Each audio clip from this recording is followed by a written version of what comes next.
Ethiopia ने सिर्फ 3 महीनों में 300 ड्रोन तैयार कर दिए। हमारे युवा ऊर्जावान हैं, हमारे शहर आधुनिक बन रहे हैं, हमारे उद्योग आगे बढ़ रहे हैं और हमारी अर्थव्यवस्था दुनिया की सबसे तेजी से उभरती अर्थव्यवस्थाओं में शामिल है। इथियोपिया ने सिर्फ 3 महीनों के भीतर 300 ड्रोन तैयार कर लिए। कोई शोर नहीं, कोई वैश्विक प्रचार नहीं, कोई भव्य प्रेस कॉन्फ्रेंस नहीं, बस फैक्ट्रियां देर रात तक काम करती रहीं। ऐसे इंजीनियर जिन्होंने आदर्श परिस्थितियों का इंतजार नहीं किया, और एक ऐसा देश जिसने यह तय कर लिया कि वह अब अपने भविष्य को दूसरों के भरोसे नहीं छोड़ेगा। यह सिर्फ मशीनों की बात नहीं है, यह एक सोच की बात है। वह क्षण जब एक देश यह पूछना बंद कर देता है कि क्या हम कर सकते हैं और कहना शुरू करता है कि हम कर रहे हैं। सबसे दिलचस्प बात यह है कि दुनिया ने इस पर कितनी कम प्रतिक्रिया दी।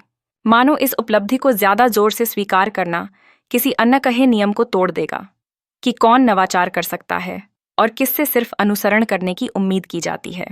लेकिन सवाल यह है, ऐसी कौन सी वजह थी कि 2 फैक्ट्रियां जिनका नाम ज्यादातर लोग नक्शे पर भी नहीं दिखा सकते, अचानक इस बदलाव की धुरी बन गईं?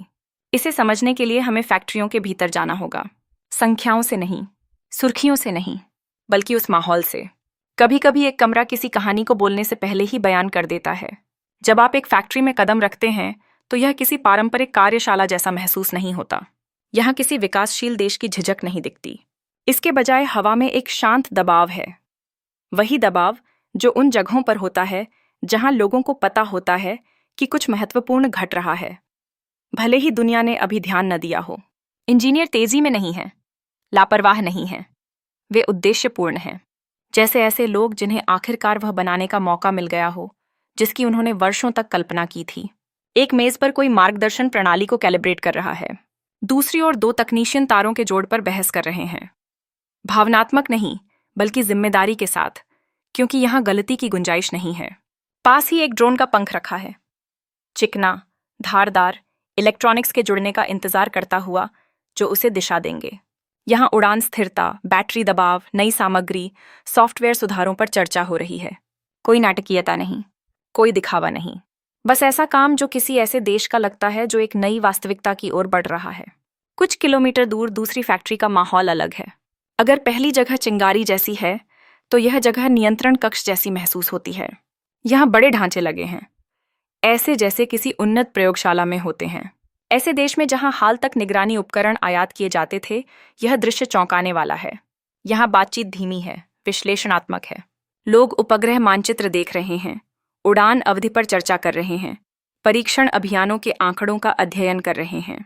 स्क्रीन पर वास्तविक समय जांच आंकड़े चमक रहे हैं। हर चीज जानबूझकर की जा रही है। सबसे खास बात यह है, यहाँ कोई हैरानी नहीं दिखती, कोई अविश्वास नहीं, कोई बचकाना उत्साह नहीं, बस एक स्थिर आत्मविश्वास। जैसे इथियोपिया किसी से अनुमति का इंतजार नहीं कर रहा था, वह अपने समय का इंतजार कर रहा था। और अब जब वह समय आ चुका है तो लोग बस काम कर रहे हैं और आगे बढ़ रहे हैं। यह लगभग काव्यात्मक है। ये फैक्ट्रियां मशीनों का जन्मस्थान नहीं लगती, ये एक सोच का जन्मस्थान लगती हैं। निर्भरता से स्वामित्व तक, प्रतिक्रिया से निर्माण तक, इंतजार से काम तक। लेकिन अब अगला सवाल उठता है, इन ड्रोन का उपयोग आखिर किया कैसे जा रहा है? इसे समझने के लिए हमें ड्रोन शब्द से जुड़ी आम छवि भूलनी होगी। यह सिर्फ युद्ध या विस्फोट की कहानी नहीं है। इथियोपिया के ड्रोन कहीं अधिक व्यावहारिक और मानवीय भूमिका निभाते हैं। कृषि से शुरुआत करें। इथियोपिया की खेती विशाल है, इतनी फैली हुई कि हाथ से निगरानी असंभव है। एक ड्रोन कुछ ही मिनटों में सैकड़ों हेक्टेयर जमीन का विश्लेषण कर सकता है। मिट्टी की नमी, फसल रोग, पानी की कमी, सब कुछ किसान के समझने से पहले। अनुमान की जगह जानकारी, यही असली बदलाव है।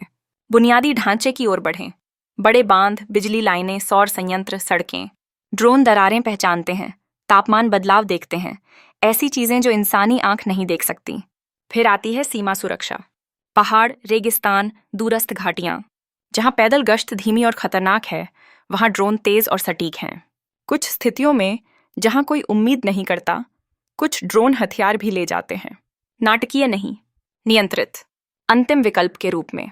इन सबको जोड़ने वाली बात यह है, ये ड्रोन सिर्फ नागरिक या सिर्फ सैन्य नहीं हैं। ये जरूरत के अनुसार बदलते हैं। जब दुनिया ने इस प्रगति को कम आंकने की कोशिश की तो आलोचना आई, ये सिर्फ असेंबली है। हाँ, कुछ पुर्जे आयातित हैं, लेकिन यही हर देश की शुरुआत रही है। तुर्की, भारत, ईरान, यहाँ तक कि अमेरिका भी। असली उपलब्धि स्थानीय प्रतिशत नहीं है, असली उपलब्धि है निर्भरता से आत्मनिर्भरता की ओर तेजी से बढ़ना। असेंबली कक्षा है, एकीकरण परीक्षा है और पूर्ण निर्माण अंतिम चरण।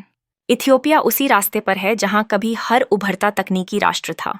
यह कहानी सिर्फ ड्रोन की नहीं है, यह कहानी उस पल की है जब एक देश ने तय किया कि वह अब सिर्फ देखेगा नहीं, वह बनाएगा।